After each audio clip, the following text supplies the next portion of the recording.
Voilà, à toi de jouer. Ok, donc bonjour à tous. Donc comme tu l'as dit, je suis membre des Gilets jaunes constituants. Donc un mouvement qui s'est créé. Vous pouvez vous présenter. Votre nom. C'est ce qu'il en va faire. Et votre nom. Donc je suis Salva au sein des Gilets jaunes constituants. Salvatore. Donc Gilets jaunes depuis le 11 novembre 2018, membre des Gilets jaunes constituants, accessoirement aussi membre de l'association pour une constituante, chère à André Bellon. André Bellon, À la pub alors. que vous avez pu entendre hier. Et donc voilà, moi ce que je vous propose, c'est de vous montrer un petit peu quelle a été la démarche des Gilets jaunes et qui leur a amené vers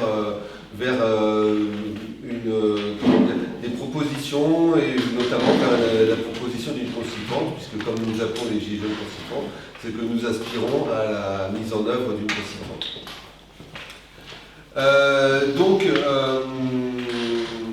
Les Gilets jaunes ont commencé bien avant le 11 novembre 2018 par une pétition qui a été suivie après par une carte des rassemblements qui a amené à tous les rassemblements qui allaient se mettre en œuvre pour la date du 11 novembre 2018.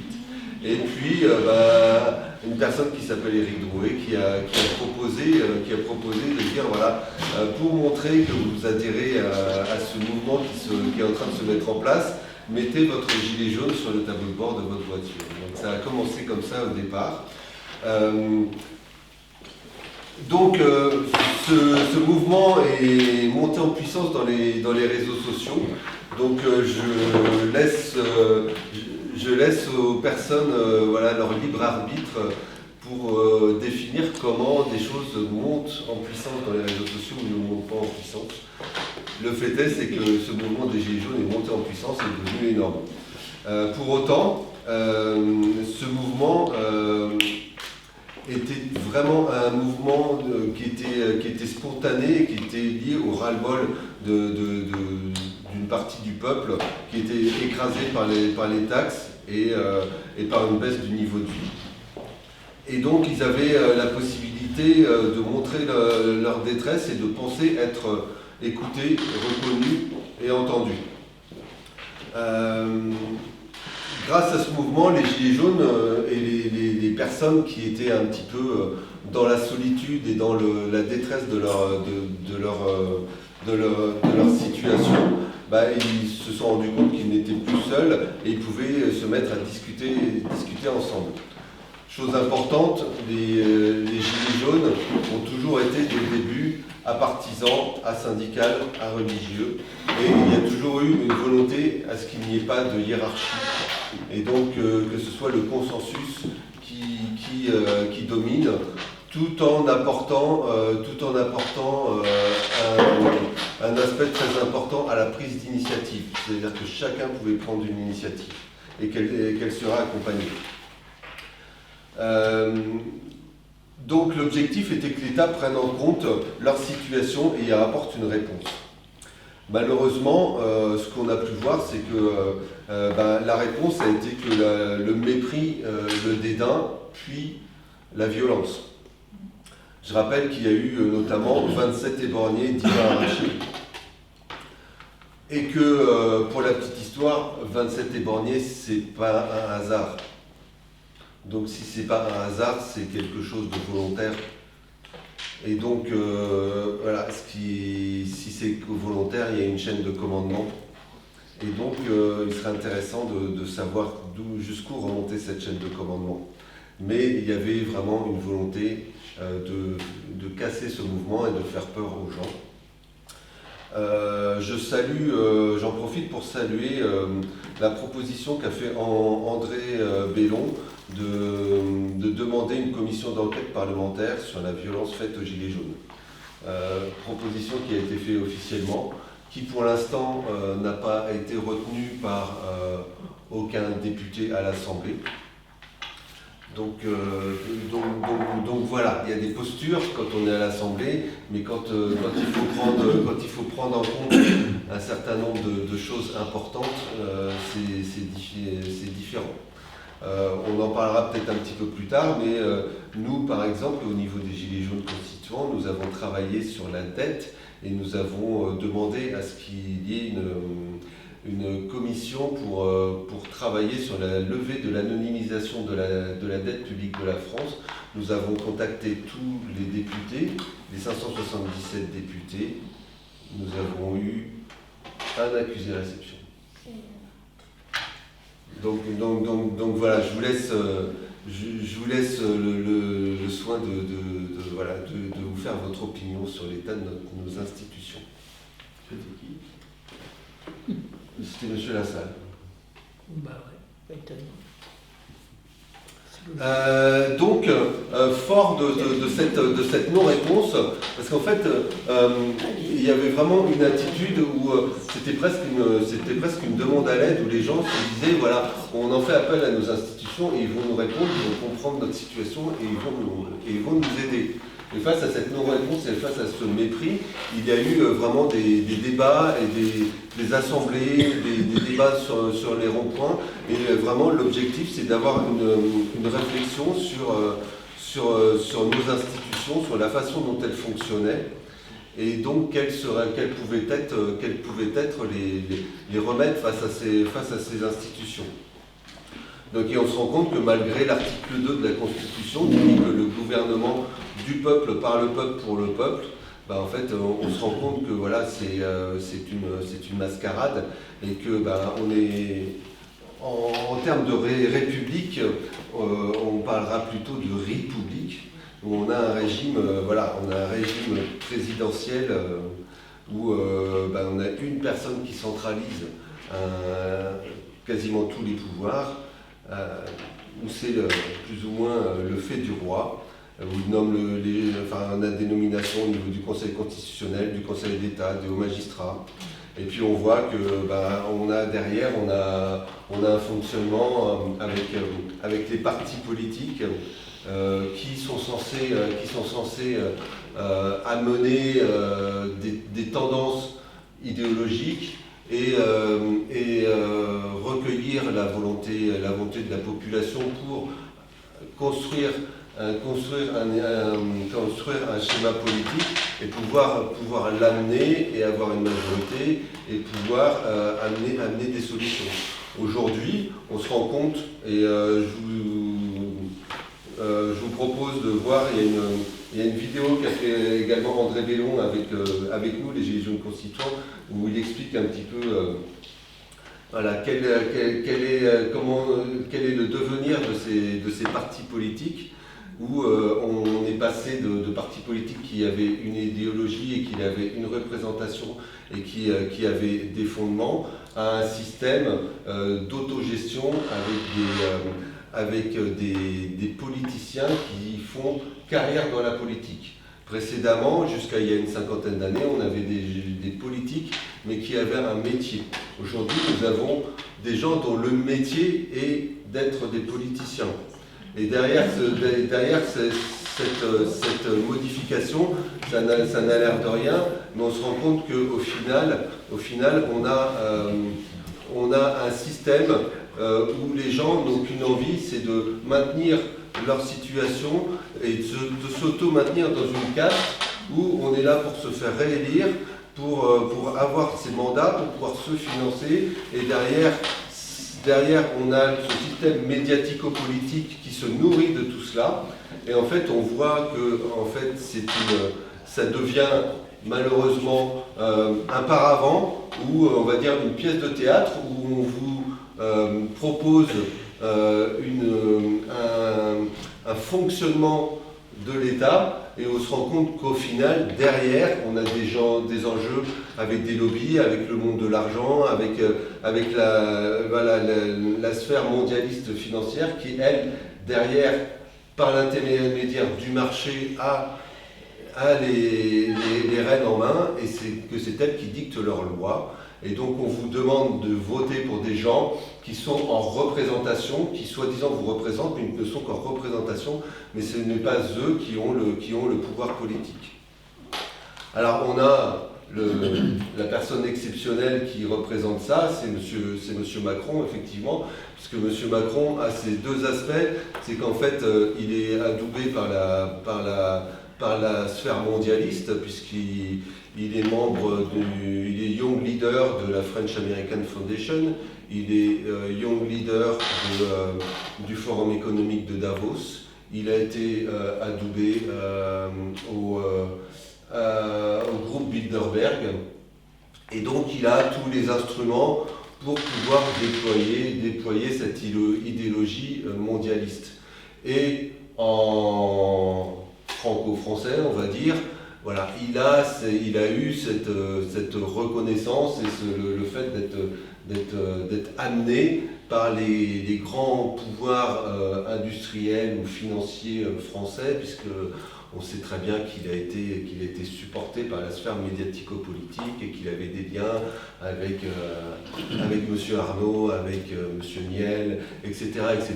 Et donc il est arrivé, voilà, ce n'est pas un hasard, il est arrivé ici grâce à cette sphère médiatico-politique qui détient la majorité des médias et qui a pu faire que pour la première fois, on a eu une personne qui n'avait pas de fondement ni de parti politique au préalable et qui a été projetée pour déployer ce système néolibéral et comme on peut le constater, on le voit de plus en plus, détruire tous les aspects de la nation, détruire les services publics pour aller dans le sens de la privatisation et dans le sens du mondialisme. Donc là, on en est dans cette situation-là. Le constat de 2018, on le voit le constat de 2018, on voit très bien qu'il était bon et il s'est accentué, parce qu'on l'a vu au travers des décisions qui ont été prises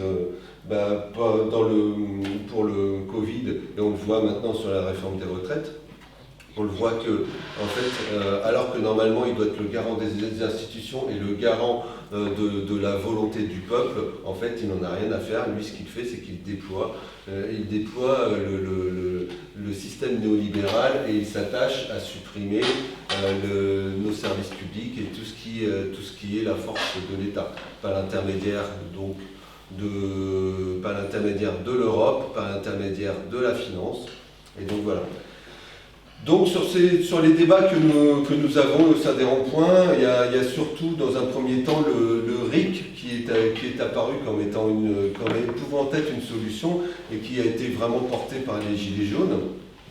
Donc le RIC étant le référendum d'initiative citoyenne. Et donc ça pouvait être quelque chose d'intéressant. Par contre, le problème, c'est que le RIC, dans les institutions dans lesquelles on est actuellement, ne peut pas se mettre en place, parce que ça sous-entendrait que nos dirigeants actuels, avec le système politique actuel, acceptent un RIC, c'est-à-dire acceptent qu'éventuellement, on puisse faire un référendum d'initiative citoyenne pour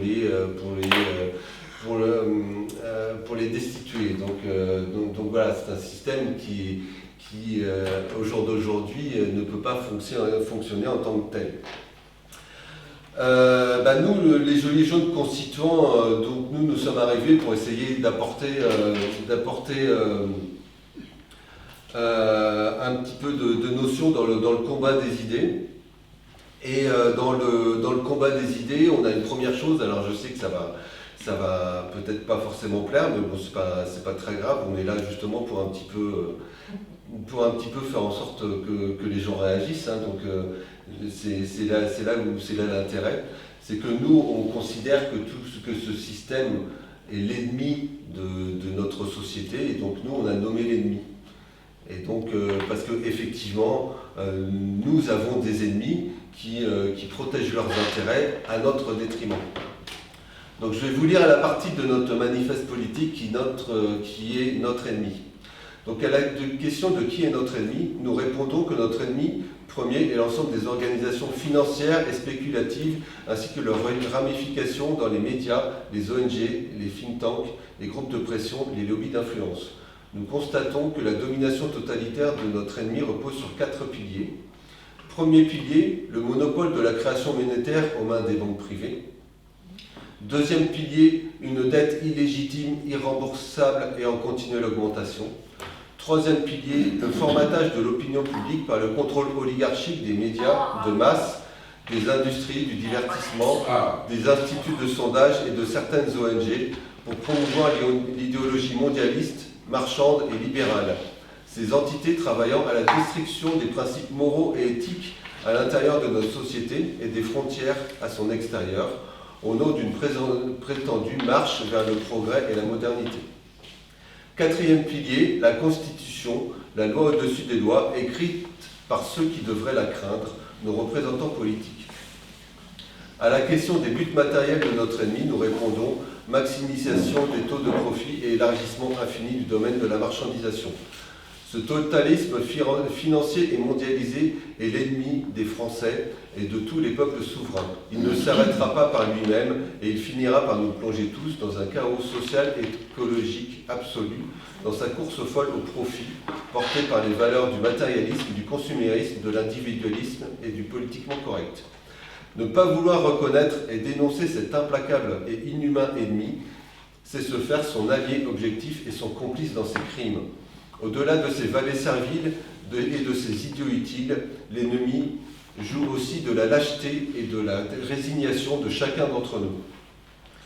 Aussi, pour la défense du bien commun, pour le respect de nos anciens, pour l'avenir de nos enfants et pour la sauvegarde de notre planète, nous devons fédérer toutes nos énergies, tous les courages, toutes les volontés pour briser les reins du pire ennemi que notre humanité ait connu. Dans ce conflit titanesque, il n'y aura de place pour la modernisation, la neutralité. La seule alternative sera de vaincre ou de finir esclave. Donc voilà l'extrait de notre manifeste. Oui, si tu peux le prendre. Donc voilà, donc par rapport à ces discussions, voilà. En fait, il y a un état de fait sur la société actuelle. Donc, est-ce que la France est en démocratie? Et est-ce qu'elle a déjà été une réelle démocratie? Est-ce que voter tous les 5 ans pour élire son maître, est cela une démocratie? 1789, donc nous célébrons la Révolution et la République. Est-ce qu'une vraie révolution du peuple ou est-ce un coup d'État de la bourgeoisie sur le clergé et la noblesse? Est-ce que le peuple n'a-t-il pas été manipulé? Nous voyons qu'au XIXe siècle, avec la révolution industrielle, nous sommes retombés dans un esclavage moderne dans les industries, avec des gens qui travaillaient jusqu'à 50-60 heures, avec des enfants qui travaillaient, etc. etc. Donc c'est des questions auxquelles je vous inviterai à discuter, à débattre tous ensemble. Est-ce que la République est synonyme de démocratie? La République démocratique du Congo, est-ce que c'est une démocratie? La République populaire de Chine? La Suisse, c'est une confédération? Est-ce une république? Quand on regarde le classement des démocraties, on voit que dans les 6 premières démocraties, les 4 premières ne sont pas des républiques. Donc, associer le terme démocratie et le terme république, est-ce le bon levier? Est-ce la bonne grille de lecture? Voilà, c'est une question qui est ouverte et qui est intéressante. Donc nous souhaitons que le peuple soit enfin souverain. Nous souhaitons la mise en place d'une vraie démocratie. Et c'est pour ça que nous voulons amener vers une constituante. Par rapport à cette constituante, nous pensons que le préalable, c'est de recouvrer sa souveraineté. Pour recouvrer sa souveraineté, sans souveraineté, il n'y a pas de démocratie. Et quand on entend parler de souveraineté, j'entends souveraineté politique, juridique, monétaire. Donc ce qui suppose de retrouver sa liberté. Donc cela ne peut pas se faire dans le cadre de l'Union européenne. Cela ne peut pas se faire dans le cadre de l'euro. Cela ne peut pas se faire en restant dans le commandement de l'OTAN. Donc voilà, ça c'est notre façon de voir les choses. Donc l'objectif de cette constituante, c'est d'élaborer une nouvelle constitution. Nous partons du principe que ce n'est pas aux hommes de pouvoir d'écrire les règles du pouvoir, c'est au peuple instruit des questions politiques, juridiques et économiques de s'approprier et d'écrire sa constitution.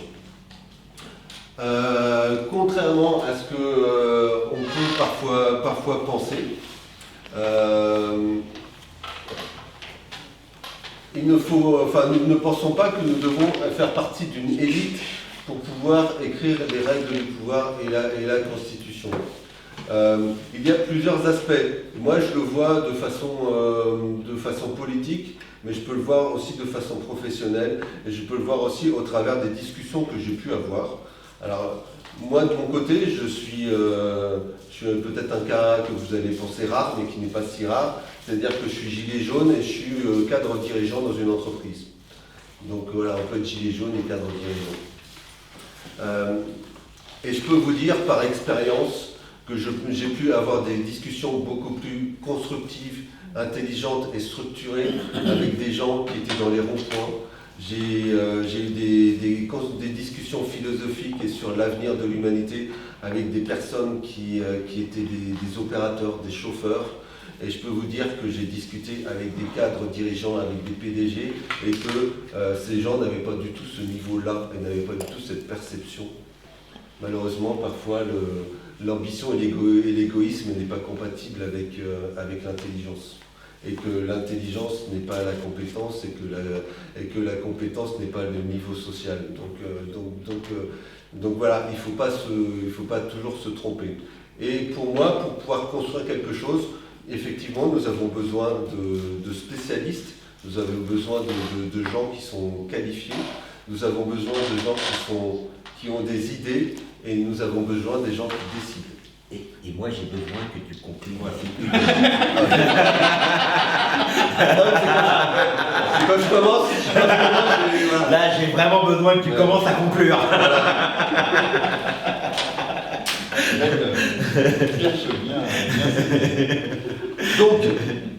Donc voilà, donc nous souhaitons l'élaboration d'une constituante, et donc nous souhaitons parce que certains pensent à l'élection d'une constituante, nous pensons que la constituante doit s'élaborer par le principe de subsidiarité. Alors le principe de subsidiarité, c'est quoi? C'est que toute décision et tout fonctionnement doit se gérer au plus bas niveau possible par rapport à là où il doit être appliqué.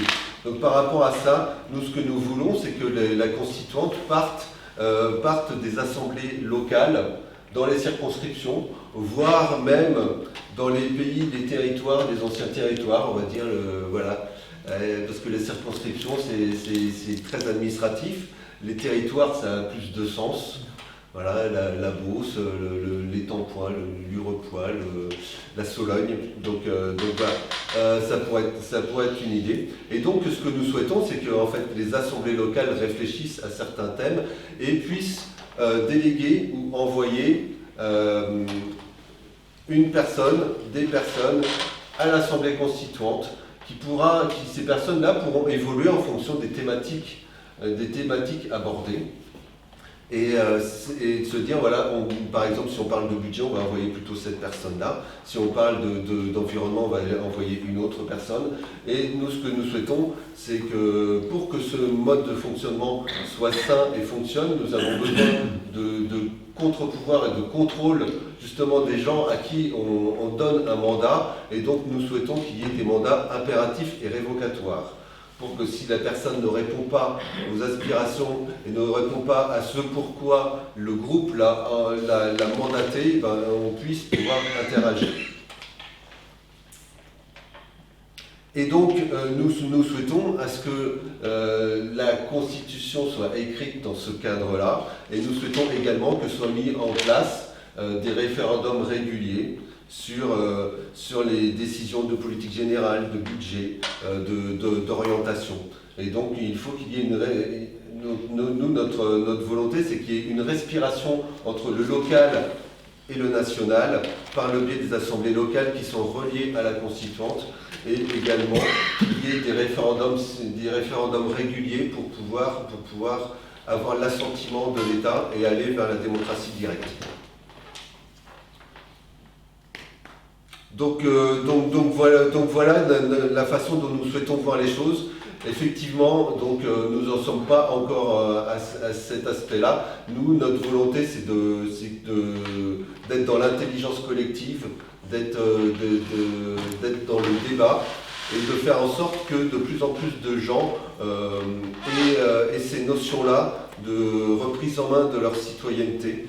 Nous sommes dans un monde qui est devenu un monde consumériste, qui est devenu un monde de consommateurs, et où on a un petit peu fait en sorte que les aspects citoyenneté soient mis de côté. Et nous pensons qu'en redonnant le pouvoir au peuple, il reprendra ces aspects citoyenneté. S'il y a plus de 50% des gens qui ne vont pas voter, ce n'est pas forcément parce que les gens se désintéressent de la politique, mais c'est parce que en fait, c'est le système qui ne leur va plus. Et je pense que le peuple français est fondamentalement politique, mais il est usé par ce système qui est à bout de souffle. Et donc nous souhaitons qu'il y ait cette respiration politique. Et également qu'il y ait une nouvelle éducation, parce que tout est fait pour que on amène les gens dans un mode de consommation, dans le néolibéralisme, et qu'on les détourne de la citoyenneté. Et donc charge à nous de ramener les gens vers la citoyenneté. Bravo. Donc voilà, je vous remercie. Très bien, c'est bon.